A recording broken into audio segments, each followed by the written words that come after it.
मेरा नाम अशोक है। मैं एक मिडिल क्लास फैमिली से हूँ। मैंने मेरे घरवालों को कहा था कि जब तक मैं अच्छी नौकरी नहीं करता, शादी नहीं करूँगा। मैं बैंक के लिए तैयारी कर रहा था, जिसमें काफ़ी समय लग गया। इस कारण मेरी उम्र 32 साल की हो गई, लेकिन मेरी नौकरी अच्छी लग गई थी। अब मेरे घरवालों को मेरी शादी की चिंता सताने लगी थी। उन्होंने कई जगह मेरे रिश्ते की बात चलाई, लेकिन कुछ बात नहीं बनी। हर जगह कुछ न कुछ समस्या हो जाती थी। इन्हीं सब बातों के चलते एक साल और बीत गया। मेरे मम्मी और पिताजी को अब ज़्यादा टेंशन होने लगी थी। वो सुबह शाम बस मेरी शादी की ही फिक्र किया करते थे। लेकिन फिर एक दिन उनकी कोशिश रंग लाई। काफ़ी दिनों तक ढूंढने के बाद एक रिश्ता आया था, जो घर वालों को जमा था। वो लोग गांव के थे और हमसे गरीब थे। घर वालों ने मुझे उस लड़की की तस्वीर दिखाई। लड़की अच्छी थी। मैं कहीं और शहर में नौकरी करता था। मम्मी और पापा ने लड़की को उसके घर जाकर देखा था। मुझे भी कहा था, लेकिन मैं नहीं आ पाया। मम्मी को लड़की पसंद आ गई थी। मम्मी ने कहा कि अब बस शादी जल्दी से करना है। शादी का ऐसा योग बन रहा था कि या तो शादी 15 दिन हो या फिर 2 साल बाद। लेकिन अब शादी को टाला नहीं जा सकता था, इसलिए शादी 15 दिन में होना ही तय हो गया था। इतने कम समय में अब मेरा लड़की देखना जाना हो नहीं सका, इसलिए मैं अब शादी के लिए ही छुट्टियां लेकर आ गया। मैं शादी के 5 दिन पहले ही आ गया था। शादी की तैयारियां चल रही थी। बहुत जल्दी में सब तैयारियां पूरी करनी पड़ी और फिर शादी का समय आ गया। शादी वाले दिन हम लोग बारात लेकर लड़की वालों के यहाँ पहुँच गए।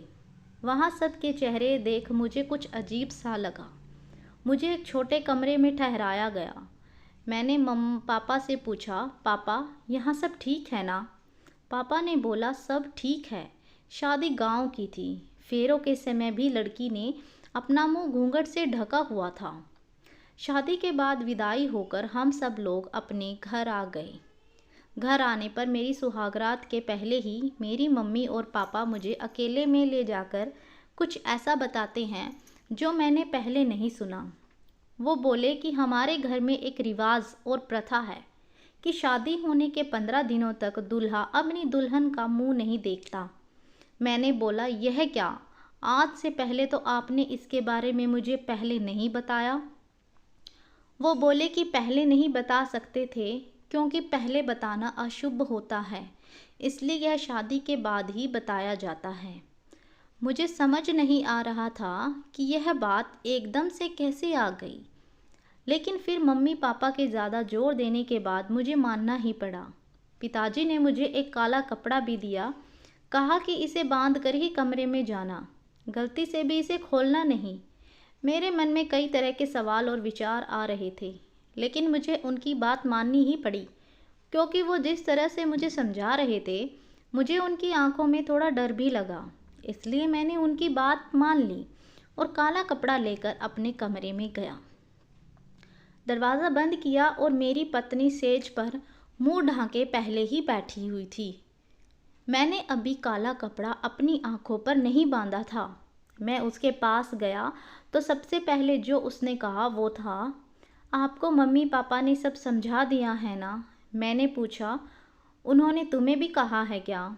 वो बोली, हाँ, मुझे भी उन्होंने कहा है और हमें उसका पालन करना होगा। आपको सिर्फ मेरा मुंह नहीं देखना है 15 दिनों तक। मेरी पत्नी मेरे सामने थी, लेकिन मैं उसका मुंह नहीं देख सकता था।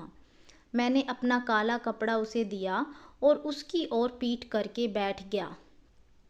उसने कपड़ा मेरी आंखों में जोर से बांध दिया। कपड़ा बांधने के बाद मैंने उसके हाथों को अपने हाथ में लिया।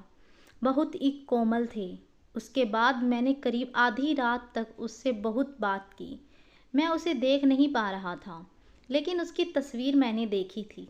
इस तरह बंद आंखों के बीच हमारे नए जीवन की शुरुआत हो रही थी। दिन में भी इस बात का विशेष ध्यान रखना पड़ता था। वो पूरा समय घूंघट में ही रहती थी। शादी के पहले मुझे प्यार क्या होता है पता नहीं था, लेकिन शादी के बाद मुझे अपनी पत्नी से प्यार हो गया था। मैं बड़ी बेसब्री से 15 दिन ख़त्म होने का इंतज़ार कर रहा था। एक दिन निकलते निकलते और मेरा प्यार बढ़ता गया। आखिर 15 दिन हो गए। मैंने अपनी मम्मी और पापा से कहा कि आज 15 दिन पूरे हो गए हैं, कुछ पूजा या दूसरा उपाय तो नहीं करना। उन दोनों के चेहरे पर अजीब सी घबराहट थी। मुझे समझ नहीं आया कि क्यों वो लोग बोले कुछ नहीं। मैंने उनसे फिर पूछा कि कुछ बात है क्या? आप इस तरह से क्यों लग रहे हैं? वो बोले, कुछ नहीं। उस रात मैं कमरे में गया। अब मेरे हाथ में काला कपड़ा नहीं था। मेरी पत्नी आज भी घूंघट ओढ़े बैठी थी। मैंने जाते ही उसे कहा कि आज यह घूंघट क्यों? मेरी पत्नी मुझे कहती है कि मैं आपसे कुछ सवाल पूछना चाहती हूँ। मैंने बोला, पूछो। वो बोली, आप मुझसे कितना प्यार करते हैं? मैंने बोला कि 15 दिनों में तुम्हें पता नहीं चला। उसने कहा कि इतने दिनों तक आपने मुझे देखा नहीं था। आप सोचो कि आपको ऐसा कुछ देखने को मिल जाए जो आपने सोचा भी नहीं था, तो भी आप मुझसे उतना ही प्यार करोगे या नहीं? मुझे उसकी यह बात समझ नहीं आई। मैंने कहा कि तुम यह क्या बात कर रही हो? मैं तुमसे प्यार करूँगा, तुम मेरी पत्नी हो। वो चुप हो गई। फिर आखिरकार मैंने वो किया जो मैं करना चाह रहा था। मैंने उसका घूंघट उठाया और घूंघट उठाते ही जब मैंने उसकी शक्ल देखी तो मुझे यकीन नहीं हुआ। यह वो लड़की नहीं थी जिसकी मुझे तस्वीर दिखाई गई थी। यह तो कोई और ही लड़की थी। मैंने उससे पूछा, कौन हो तुम? वो बोली, मेरी आवाज़ तो आप जानते हैं ना, मैं वही हूँ, आपकी पत्नी। मैंने आवाज़ लगाकर अपनी मम्मी और पापा को बुलाया। मेरी आवाज़ सुनकर वो कमरे में आए। मैंने बोला, अच्छा, तो यह सब नाटक आपने इसलिए किया? यह लड़की कौन है? आपने मुझे तस्वीर तो किसी और की दिखाई थी। उनके चेहरे पर घबराहट थी।